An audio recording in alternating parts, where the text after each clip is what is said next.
Mackie here, back with some more fantasy football advice for you guys struggling to have a good time with your fantasy football league this time. Um, this is more of a how you should run your league type of thing. Now, I'm not saying run it exactly like my league, but my league's awesome. Uh, but just some helpful hints if you think your league's getting stale, or if you're having some issues with some of the teams in your league, or really just people being competitive in general. Um, the first thing that I say is the draft is what starts everything off.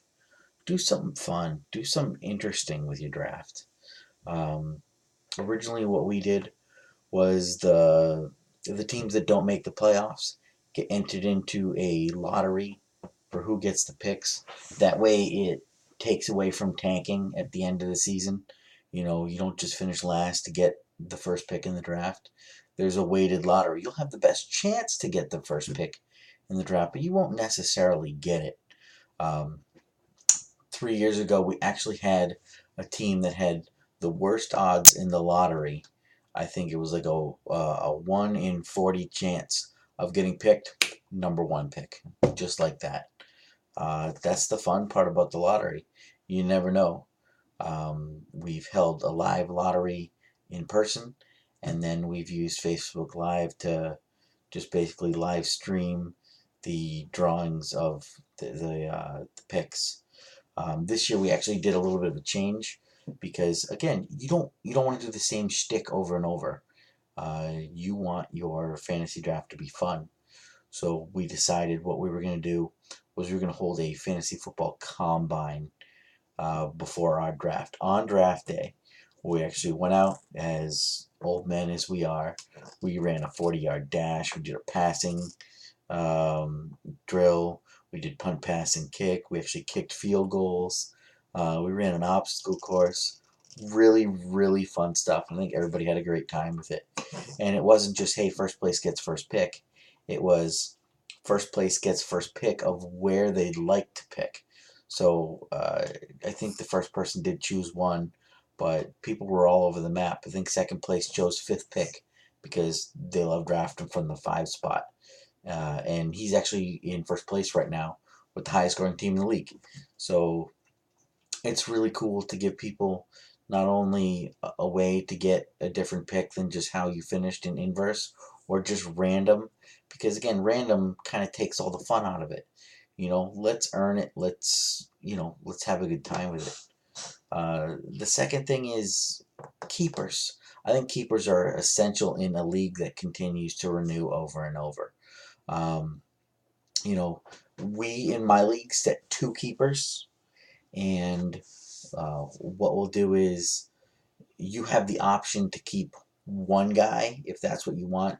Maybe you got ravaged by injuries. Maybe you had an ineligible keeper on your roster and just couldn't keep someone. We call this the Cecil Shorts rule in our league. Uh, a member of our league 1 year had no one to keep, and as his second keeper, he picked Cecil Shorts. Um, Real bad. He was awful. So what we allow you to do is instead of keeping two players, you have the option to keep two or one, and then you are in a non-snaked single round uh, to start the draft to fill out your second keeper. A lot of strategy goes into it. We usually have a 50-50 participation in the non-snakes keeper round, and half the teams think they got two players are better than what they get in that keeper round, and they're usually right. I think we had someone at the beginning of the season thought he had a great team.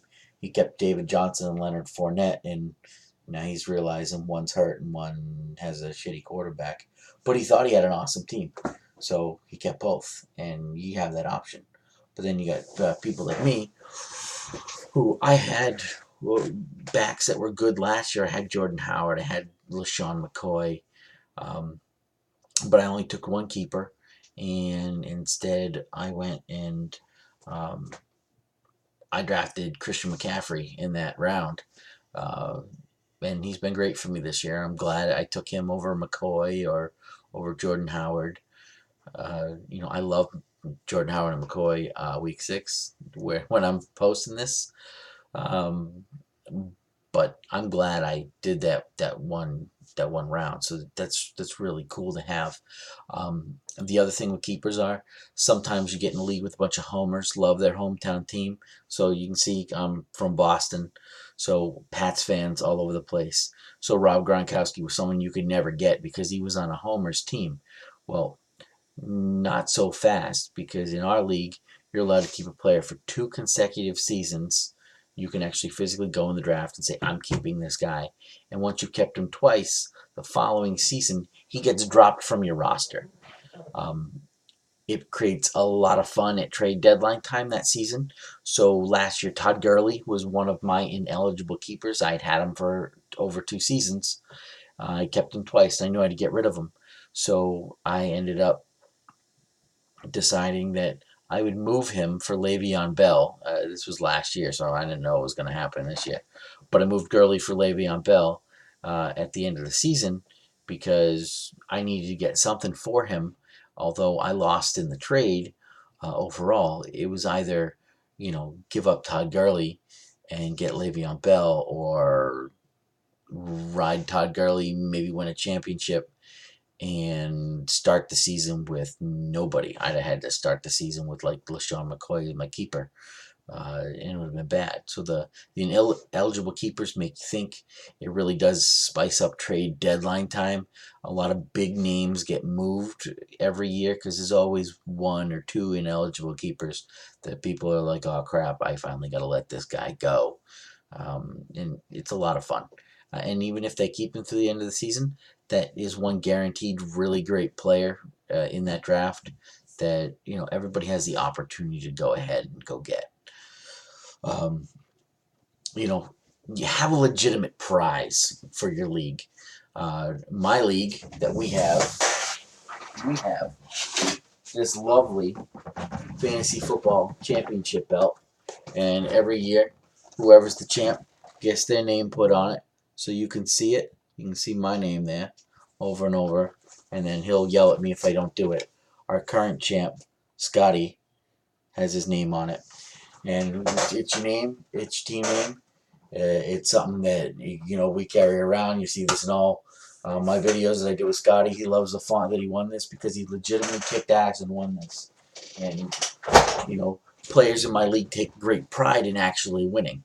It's we love football. We love fantasy football, and bragging rights are huge with a bunch of guys. And actually, we have one girl in my league too. If she ever wins it, we'll never hear the end of it. But she's usually a playoff team, so it's not like she's awful. So we also have I think it's like a $30 buy-in. Maybe I got cheap friends. It'd be nice if everybody could pony up more, but we're getting there. Still, a $300 prize and a championship belt and the ability to flaunt over your friends. Something pretty awesome to play for. Something we all want to. I think every league should attempt to make a loser prize really, really torture that guy who sucked. I don't know necessarily what we're going to do to our loser of the league this year. I think we already know who he is, and I think he knows who he is at this point. But I think we got 2 0-5 teams. So we'll see which one of them finishes worse, but it's not good for either of them. But do something fun, like get them a loser trophy with their name on it, make them take a picture, snap it on your team's website. Make them change their team name for the entire next season to something of the winner of the league's choice. That's fucking hilarious. You can. I've seen people. The loser of the league has to get a tattoo. If you got dudes in your league that's willing to go that extra mile and go for it, dude, that's hilarious. Do it. Um, if there is a fee, pay your dues. Get people who are gonna pay their dues. Don't invite that one friend who just never has money, because you know he's not going to pay, and then if he wins, he's going to want the money, uh, and that's not cool. Uh, the next thing is start your lineups, guys. Listen, I believe this is cardinal sin number one in a fantasy football league, is not starting your lineup every week. Injury reports come out at 11:30 and at 3 o'clock every Sunday, so you can see who's playing and who's not. And most of us know who's playing on Saturday. I think the people who had concussions last week all cleared protocol today if they're going to play tomorrow. So you know going into it. I've witnessed one person start an injured player uh, who we all knew was hurt in the last 5 years, and it actually happened this year in our league. So we're very disappointed in him. But you know, he's gonna learn from that. But seriously, start your lineups. Check the injury reports. If you don't care enough to check the injury report at 11:30 every Sunday morning for like 30 seconds to make sure your 9 or 10 players are actually going to play, then you shouldn't be playing in a good fantasy football league. And if you are unfortunate in a league that has that type of people, then I feel sorry for you. Find a better league. Make your own league. Invite your friends that you know will participate and have a good time with it. Um, I think I think smack talk is hilarious. I want people to talk shit to each other when they're playing. I don't want there just to be 2 or 3 matchups where there's some crap talk. I think every week when you're playing somebody, if you guys all know each other and you guys get along, talking shit about your opponent's team is one of the funnest things to do. I do it often. A lot of the times, if I believe I'm gonna kick someone's ass, I'll go on like iMovie on my iPhone, and I will make like a trailer to my team kicking his team's ass. I did one this week. You can check it out on my Twitter feed. The video I made for Scotty, shout out, this week. It's called The Ass Kicking of Scott Johnson. Uh, it's an amazing video. I enjoyed it a lot. And I saw him this morning, and he told me he laughed at the end at least. So that's good. It's nice to have, fun stuff like that. You never want it stale. Next is an active commissioner. If you are the commissioner of this league, you got to be active. You got to write commissioner notes. You got to write power rankings, do matchup predictions, call yourself out on it when you screwed up last week. Help out the people in your league. Give them some, key people to add. Maybe a bold move for the week. Call them out on it. Say, hey, I got a bold move for you. It's, start Philip Lindsay, bench Saquon Barkley because you don't get the nuts to do it. And, obviously, if you're right, then, you look good. If you said bench Saquon Barkley this week, you look stupid. And that's it's just what it is. But it's good to be active, write notes every week, put out content to your league. Um, and I'll be honest, we do um, our love hate list and our bold moves for our teams on Wednesday after waivers clear, because we're not going to give away the farm on who we're trying to pick up for waivers, but we're going to tell you about it afterwards. Before the games start, because we want to let you know that this is why we picked up this guy, or this is who was good. And sometimes I just don't have room on my roster to make a claim, and I'll tell you about a guy who's out there right now that's good. I'm confident enough in my team that whoever you pick up is still not going to beat me. But sometimes I've told people to pick guys up that end up beating me for the matchup. Happens. It's just a part about being a good commissioner and really putting out content into the world that your team's going to like. You should have a group chat. Group chats are great. My league has a group Facebook chat that we're all part of.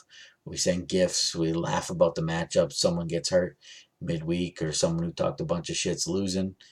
It's a lot of fun to go back and forth. I'm part of a league. A buddy of mine has a league, asked me to join, and it's awful. Nobody talks. Nobody does anything. Waiver claims are awful. It's boring as hell. There's no group chat. I have no idea who these people are in the league except for one person. I just know that they suck at fantasy football. Um, trade. Trading's huge, you know, and not just like, hey, I'll give you, you know, James Conner for Fournette and Todd Gurley. No, no, that's not what I'm talking about. I'm talking about like real trades. Watch my video that I did previously on how to trade. That is how teams in a league should trade with each other. You know, it makes everybody better, gets everybody more interested. Um, you know, in with trading, no vetoes. Listen, if you're in a league where you're worried about people colluding and making uneven, awful trades, those people shouldn't be in your league. That's shit. Absolute garbage to have that crap happen in your league. Yeah, there can be trades that people go, oh, that's dumb. But I once saw someone trade Peyton Manning for a first round pick and um, Jamal Charles the year that Peyton hurt his neck. Now, we didn't know he was out for the season at the point of the trade because it happened before the first game happened. But everybody was laughing at the kid for trading for Peyton Manning for, you know, super stud Jamal Charles back in the day when he played for Kansas City and he was all world and in a first round pick. Well, guess what? With the first round pick, the guy stupidly took Antonio Gates when he was a touchdown monster. Antonio Gates got turf toe, crashed and burned that season. Jamal Charles tore his ACL week 1. Everybody thought it was a bad trade, but it ended up being a wash. Not really just a wash because that team kept Peyton Manning after the neck injury. It was his first season in Denver when he broke the friggin' touchdown record. And he almost won the championship because he had Peyton Manning to start the season. So you might think that you got one over, but it's not always as ironclad as you think. And those trades are fine. But, you know, the clear collusion, you don't want people doing those trades. But your everyday transactions, you just think, oh, that was a bullshit trade. No. Listen, if you had offered someone this deal or had a better deal, you should have offered it. And if you just sat pat while someone else grabbed a player that you wanted, that's on you. I've seen too many leagues where everybody gets a vote and, you know, 4 or 5 vetoes makes a trade go away. So, you know, I'll trade for Tyreek Hill for Rob Gronkowski like I did after week 2 this year. And someone would be like, oh shit, is that all it took to get Rob Gronkowski? I tell you what, guys, let's veto this trade. You know, this is bullshit. We don't want so and so to get this player because he always wins this league. So all of a sudden, veto, veto, veto, veto, veto. And then, boom, trade goes away.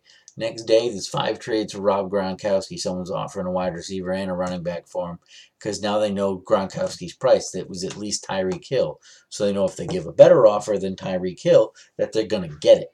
So I think the next main thing that you need to have in your league is people have to understand what waiver day is. Um, I've seen some leagues out there that do they do like the bidding for the waivers. I think that's a great thing. Unfortunately, the format that we play on doesn't allow you to do that type of waivers for some reason. I hope they work it in. I think it'll be fun if we do. Um, but waiver day should be a big thing. I really don't believe in having it reset in inverse of the standings every week. I think if you decide that you're not going to make a waiver claim one week because there's no one good out there, you're going to save up that number 1 claim for when something really big happens. You're not just some guy who picks up, you know, Eckler because he scored 20 points for a week. Or we had someone pick up Will Dissly after week 1 in our league. And, you know, just garbage like that. Just like, I'm picking up, picking up, picking up. Guess what? He's last in the waiver claims every week. He never gets the stud player because he made that choice to pick up 92 players every single Tuesday into Wednesday morning, so he gets to suffer. But waiver day should be big. You know, there should always be like 1 or 2 or 3 or 5 or 10 pickups that are big. And when I go and look at my scroll, it's always 6 or 7 of our teams that have made a waiver claim for that week. And it's not because we stream a lot of players, because we, you know, we take chances with stashing a player away, maybe that we think is going to do good in the future. So it's good to have that. Next is crazy points. Listen, When someone tells me that they scored 294 points in a week, it makes me cringe. I'm like, how the fuck did you score that many points? That's not even possible to score that many points. How many players you got? They're like, oh, I got like 16 quarterbacks and 9 running backs. Or they're like, oh, well, it's 10 points a touchdown for a quarterback. You get a point for every completion my quarterback throws. I'm just like, bro, that is an awful way to score in your league. Standard scoring is perfectly fine. The only thing that I can accept is I'm okay with half point PPR because it does kind of balance out the balance between a running back and a wide receiver as far as like a boom value. Uh, but I don't really like full PPR. I can handle full PPR, but anything crazy like 6 points or anything nuts for a quarterback is ridiculous, and it just gets nuts. 100 points in a fantasy football week should be standard for a victory, or at least for a really competitive team. We make fun of you when you score under 100 points. I don't do any PPR in my league, so I guess if there were like a half point PPR, standard would be right around like 110, 120. But if anybody tells me they scored 200 points in a fantasy football week, unless you legitimately had 2 players or 3 players score 5 touchdowns each, that shouldn't happen in fantasy football. A 200-point week. I've never seen it happen in my league. I think my league's record is someone got to like 176 once, and they had some of the stupidest players go crazy with their numbers in a week. And it was legitimate fantasy stardom and not because, our scoring's outrageous. The next thing is, I would say, find some kind of wrinkle in your league. For ours, we're all good friends. We like to chat.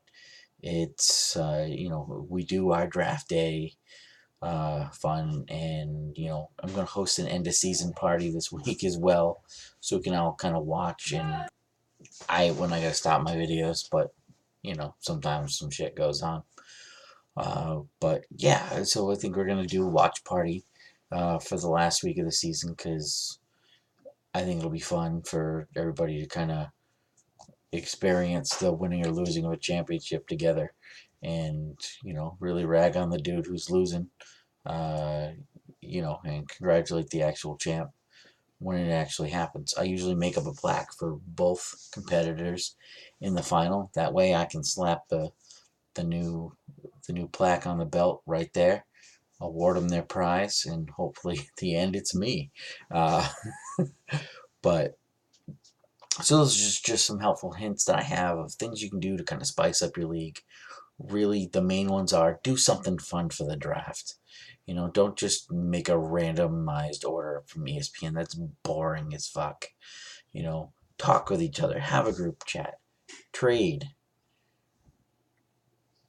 Don't do crazy points. Have like a watch parties. You guys all watch football together. That's half the fun about fantasy football. Not just sitting on your couch and watching it by yourself, but enjoying it with the people that you're playing against. Smack talk. Have a good time. Guys, pay your dues. Don't veto trades. Don't be bitches like that. Again, collusion, that's why you have a commissioner. You trust them to say, hey, that guy just tried to trade Fournette and Kareem Hunt for, Kiki Cutie. I know he's an up-and-comer, but that ain't happening. And really, make sure you start your lineups. Those are really the big keys to a league. Content. Put out content as a commissioner. Really do your best to keep your league active. That's why I do stuff like this, so everybody can see, like, comment. They see I'm on Twitter. I answer questions.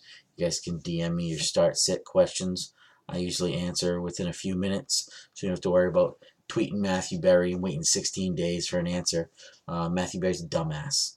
I normally like to go head-to-head on my love-hate with him, and his wrong-right percentage is never as good as mine in all the years I've been doing this. Anybody in my league will be able to tell you, yeah, Mackie keeps a record of how good Matthew Berry's predictions are versus his, and they're not even close. Do I occasionally get some wrong? Did I say sit Saquon Barkley this week? I didn't say sit him. I specifically said this doesn't mean sit. I didn't think he was going to score the 16 points he was projected at. I thought he was like a 10 or 12. Little did I know he was going to break a 50-yard run and score 1,000,000 points. Is what it is. I can be wrong. I never said to sit him, but I didn't think he was going to do as good as he did. Philly was supposed to have the #1 run day. Like, what? So follow me on Twitter at MacDizzle1405. It was my AOL handle when I was 16, just 20 years ago. It was cool 20 years ago. It's just, it's not as cool now. Follow me on my YouTube channel, which you'll be able to find this. See more fun content that I'll keep putting out for everybody. I do a weekly love-hate, usually with my co-commissioner, Scotty. Push out fun content. Really take a look, like, comment if there's something that you want to see. Comment if you got questions that you have about some way you do your league or things that could help. I'm always here to answer, to listen, or to even have a conversation if you think that I do shit wrong. Until then, Mackie out. Deuces.